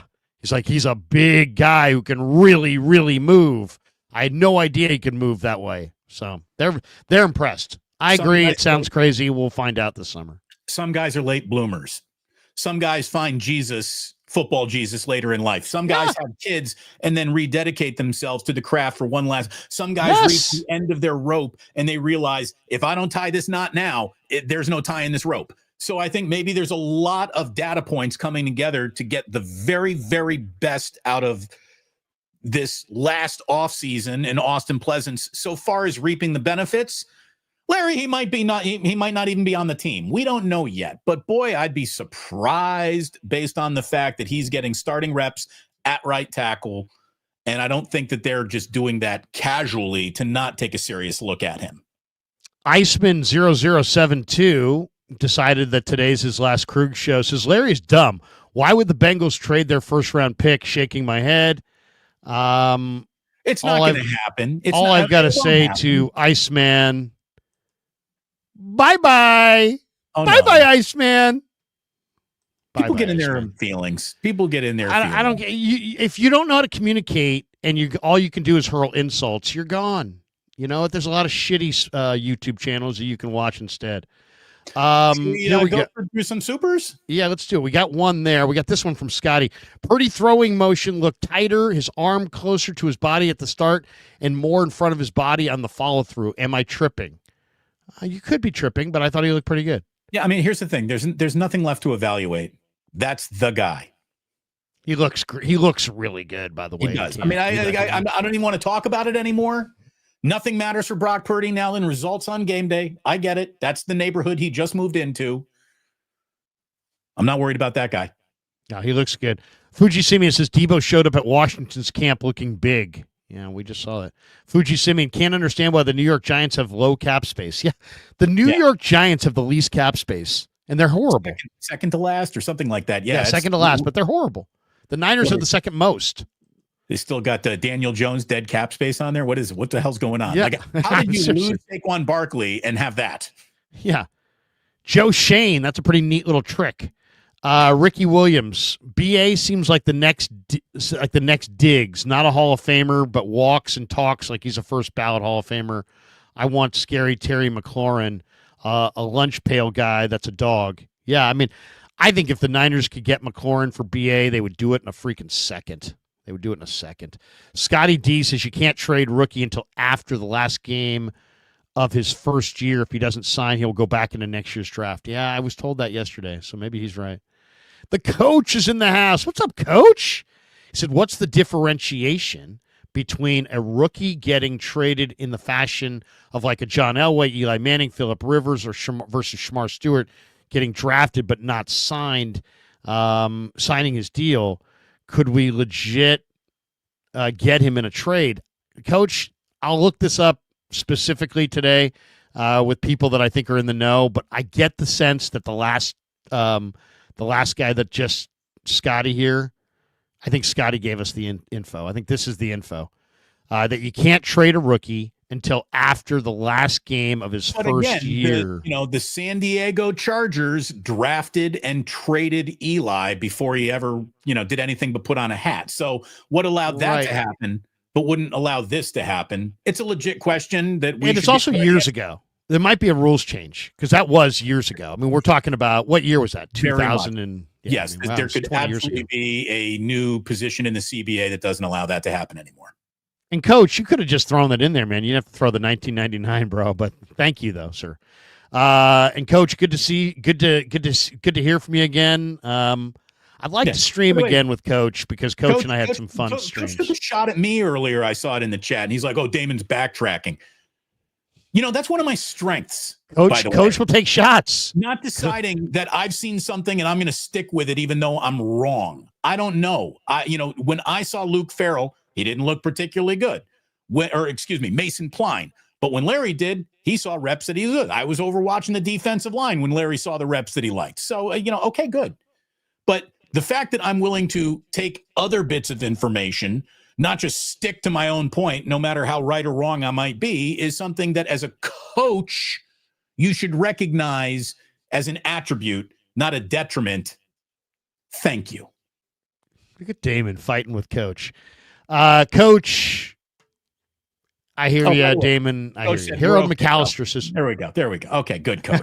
We're okay, bro. We're okay. Did you just jump in? Now I've lost my spot. No, Harold McAllister. How does the cornerback situation look? I'm going to share the screen real quick, and I'm going to let you see what Saleh said about it because I asked him this question yesterday, and he made a great point. He really did. And this is courtesy of Kevin Krueger. And I asked him about this. I asked him about dudes on the corner. Here's what he had to say. Here's Saleh yesterday. Robert, with the Jets, you had, on the corner, you had, real dudes. You had Sauce and you had Reed and you have Demo and you have Renardo now, but you brought in 7 corners. Are any of those guys dudes? Are any of those guys opening your eyes at all? Yeah, well, I feel like from communication, the whole goal into this OTAs was just to see our guys improve from a communication standpoint, execution standpoint, all that. And once we get pads on and it gets real and you can get a little bit more physical with the receivers, you've got crack replace rules, they're going to be a little bit more involved. We'll have a better idea of who's going to stick and who's not. Fair answer. But he didn't want to go on record there and say, hey, I like this guy, or this guy's look good, and that's a savvy veteran coach, Damon. I mean, it's like he's not going to, you can glean quite a bit from OTAs, but it has to do more with, I think, with conditioning. You really can't. I can tell you, man, this guy's in shape. That guy looks fast. This guy put on weight. I remember when John Lund and I were standing behind Aaron Lynch, and he was they listed him at 265. John's like, dude, what do you think he weighs? I'm like, dude, I bet you he weighs by 310, maybe 315. And then we interviewed him, and he's like, yeah, my wife's pregnant, and she's been eating a lot, and I've been eating with her. And it's like, dude, you're supposed to be 260. You're 310. So you can see conditioning, but you can't really see anything until you put the pads on. And Bobby T said it about the running backs. He's like, don't fall in love with any of these running backs in the springtime. He's like, I don't evaluate running backs until they put the pads on. You don't find out about the toughness of a football player until they put the pads on. Right. And the game is played with pads. And this is why I think Shanahan and Saleh work so well together, because this is how Shanahan's cut too. You won't hear Kyle coming off the field excited about anybody in an OTA practice. No. Never. And did you, by the way, did you hear Kyle when he was asked about the kicker, Damon? About Jake Moody? Kyle, what do you think of Jake's new two-step routine? And he's like, it went through the goal uprights. That's what I saw, I mean, Kyle is so exhausted by the kicker situation. Fuji Simeon says, so no Valkyrie tickets for Father's Day gift, Larry? Is Father's Day this weekend? Sunday. Happy Father's Day, everybody. By the way, so no, Larry doesn't want those. I don't want this either. The thing that I like about the Valkyries is they call Chase Center when they're playing in it Valhalla, which is great. If you're the Valkyries who protect Valhalla, calling it Valhalla, good marketing there. But after that, I'm not interested. Well, first of all, okay. On one hand, I have a daughter, and I interviewed David Stern. And I asked him one time, what's your greatest accomplishment? He told me his greatest accomplishment was the creation of the WNBA, because he opened up the basketball dream to more than half the population, blah, blah, blah. So from that standpoint, I have great love for the WNBA and great love for the creation of the WNBA, because I want little girls to be able to dream the same dream that little boys dream, right? Somebody's walking around going, I want to be in the NBA. That's great. That's a dream. We need dreams. Some little girls walking around going, I want to be in the WNBA. That's great. That's a dream. We need dreamers. We need people to have goals and ambitions. So I'm all about it. I just don't want to watch it. I think the product sucks. I think it's boring as shit. Yeah. I think I don't want to watch bad sports. And it's bad sports. It's beneath the rim, unexplosive hoops. I don't have to like everything, and I certainly don't need to like anything that you're telling me that I have to like. Right. It's not for me. If it's for you, awesome. It's great. I love basketball played by dudes. That's where it ends. Okay, they're just backwards too. They're backwards. Seriously. They were literal. I don't even want to get into it, but they're honoring people they shouldn't honor, and they're shouting out people they shouldn't be shouting out. Fuji Simeon says, I was wrong. I thought it was going to be to be a lean Bay Area sports summer, but the Giants are hanging in the NL West. Larry, Friday, Giants against Dodgers, Webb against Yamamoto. Yeah, it's getaway day in Colorado. Yeah, getaway day in Colorado. They've won 7 in a row. Can they get to 8 before they get to Dodger Stadium? They've got the longest winning streak in Major League Baseball. Right now, they're in sole possession of second place in the National League West by a half game now over the Padres. They can't score runs to save their life, but they're right in it. They're right in it. It's really not whether you're winning or losing. It's how you're playing sometimes in baseball, because there's enough games. They need a bat desperately. Let's see how they do without Matt Chapman, and Patrick Bailey has just hit the IL too. So let's see. But, the real test starts at Dodger Stadium. I wish they would get a hitter. I would say this too. The Giants should take this year and look at it like it's not another year, because not every year, Damon, and I know I'm not telling you anything you don't know, but I'm just saying this out loud. You're not every year you don't have a chance to make the playoffs. You don't. There's some years there's too many playoff teams. Some years you just get off to a bad start. The Giants are a half game behind the Dodgers, and we're in middle of June. And the Giants have better pitching than the Dodgers, top to bottom. But the Giants can't hit their way out of a fucking paper bag. The Dodgers go get yourself a bat. Go get yourself a couple bats. You know, I understand that at times it takes prospects, and you don't always have prospects. But the Giants do have prospects. You have prospects, you have money, you haven't been in the playoffs for a long time. If you get to the playoffs this year, I think it's a huge shot in the arm to your fan base and your franchise. I think the Giants need to sell out, be aggressive, and trade a couple top-tier prospects to get that bat, to get them over the top and into the playoffs. I think it's really crucial. Be willing to do that because they ain't his guys. You know what I mean? Right. Like, do it, Buster. Yeah, no question. Coach, this one, he says, Debo's camp reports are spreading around here like wildfire. Trey Amos has been gaining his reputation off of him early. Debo has not impressed early. I will say this, Coach, you know it as well as anybody, Trey Amos is going to be great. He's going to be really, really good. So I think some of that's probably on Debo, but I think some of that might be on Trey Amos being damn good. Trey Amos is that Ole Miss corner who's just smothering. I'll also say this, you know, Debo has never been like the practice player. He's a game day guy. Yeah. I wouldn't lose my mind. Game day guy either, which was the problem. Right. I wouldn't lose my mind thinking that, that he's terrible or anything. I just think that, he's going to give you some really good games. And then he's going to have injuries. He's going to have other games. And I think the overall, it will be really impressive early and then not so impressive over time. Scotty D, when is the next stream with Kev? Love old man and son dynamics. Damon and son might be a wee bit soon. Yeah, me and the 5-year-old. Dude, that would be an awesome stream, dude. That would be your wife probably wouldn't like it. But you know what? You should tape it. You should tape a stream. You should tape a stream. So my youngest kid was your kid's age, he said to me at dinner one night, he's like, Dad, you don't do anything. You just talk for a living. Right. And he was real cute. And everybody started laughing. Oh, Dad just talks for a living. And I go, oh, really? You think it's pretty easy? He's like, yeah, all you do is talk. And you talk about sports. That's what you do. So he was at that age. And so my older son, Kev, was like, it's not that easy. It's like he's defending Dad. It was kind of funny. And then so we decided at the dinner table, Damon, that we were going to take out a stopwatch. And he said, how long do I have to talk if I was a talk show host? And I said, well, we do about 7-minute segments. So I go, why don't we do this? We'll give you 7 minutes and we'll just give you an open 7 minutes at the dinner table and you can talk about anything at all you want in sports. Right. Do you think you can do it? He's like, absolutely. Let's do it. And we started.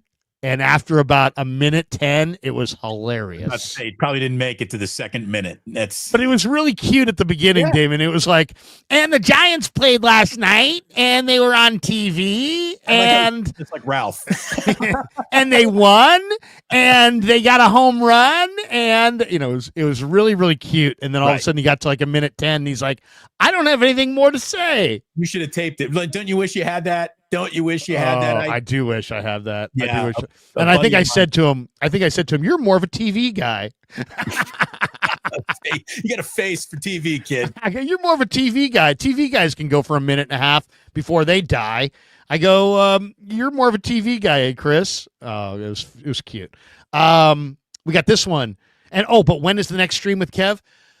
Well, Kev and I will definitely be streaming next week. I'm going on vacation and bringing the family with me, so Kev will definitely be doing streams with me. He's going to join me for the post game stream throughout the season, and he'll also, I think, join me on Wednesday nights for our call-in. We're going to do a call-in show on Wednesday nights. So yeah, Kev will definitely be back. He's running the channel from behind. And he does a ton of work, and I love him. He does incredible stuff. Grant says I pay him too much, but I think I don't pay him enough. So there you go. Let's see. We got this one as well. Speaking of streams, Larry, I have to go and have my own stream in the bathroom. I know. Let me get these out of the way. Stream. Fuji Simeon says, speaking of contract negotiations, nothing will be more tenuous than when Larry negotiates with Kev. What perks will Kev seek? Status as official as a number one son. Yeah, exactly. He's going to want, he's going to be like Mike Trout. He's going to want a suite on the road.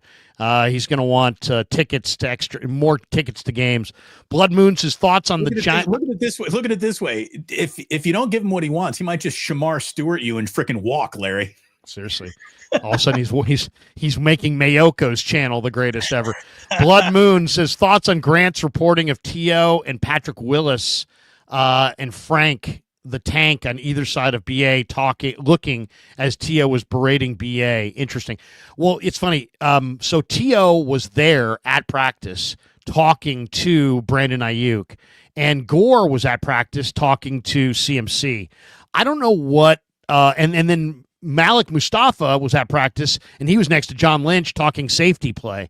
So I don't know. I don't know what T.O. and BA were talking about. That one, I don't know what to say there. Again, Grant saw it. I didn't see it. My eyes. I didn't see it. Well, you can't see everything. Players. Yeah, I went down there to watch players. My eyes were on practice reps the entire time, not on any side work. Don't know what did or didn't happen. Yeah, you know, the one thing about practice is it's two fields, and they're spread across, and you got to kind of pick your poison. So you can't watch everybody every day. So can't see everything. Anyway, that's going to do it for us. Damon, you're streaming right now in 4 minutes? Yeah, at 11 o'clock, I got Sam Batesh coming on. Looking forward to our weekly kind of, look around the entire world of sports. We're going to start, I think, talking about just like, like if last night's NBA Finals game doesn't get a good rating, I don't know what people want when they sit down to watch sporting events, because that's as good as an NBA Finals game as you can have. And if that doesn't get a good rating, again, are you just a whole bunch of LeBron dick riders and that's all you want on your basketball games? I don't get it. So we're going to talk about that. And Chet Holmgren's been very disappointing. Did you see him get blocked at the 3-point line by freaking Miles Turner in a big situation last night? Dude, you know how up you got to get to block a Chet Holmgren 3? Like Miles Damon, Turner, how about this? Guess Chet Holmgren has played in 3 games nearly 90 minutes on the floor. How many fouls do you think he has committed in 3 games? Just guess, just randomly. It's either an overwhelming or I can't remember him committing. Is it 0? Is he not playing hard enough? 3 total fouls. He's not playing hard enough. He's not playing. You're not just going to wake up and have a parade and a championship ring on your finger. You are one of the drivers of the team. You cannot just be along for the ride. Dude, you got to be more aggressive. You can't commit. He's had 1 block and 3 fouls committed in 90 minutes on the floor. Chet, start playing, buddy. Start playing. Anyway, that's gonna do it for us. I'm gonna be. Today's a big exercise day. I'm gonna hit the gym. I'm going for 2 plates today. Seriously, haven't done it in a long time. But going for 2 plates today. I will be on for Niners Nightly on KMBR tonight from 6 to 7. So join me from 6 to 7 tonight for a little Niners Nightly. 2 dinner plates tonight. What's that? 2 dinner plates tonight for me, Larry. Okay, and then also later on tonight, Dieter stops by, so we'll stream with Dieter. Damon's up next with Sam Batesh on his channel. Thanks to everybody. Have a great Thursday. Until next time, peace.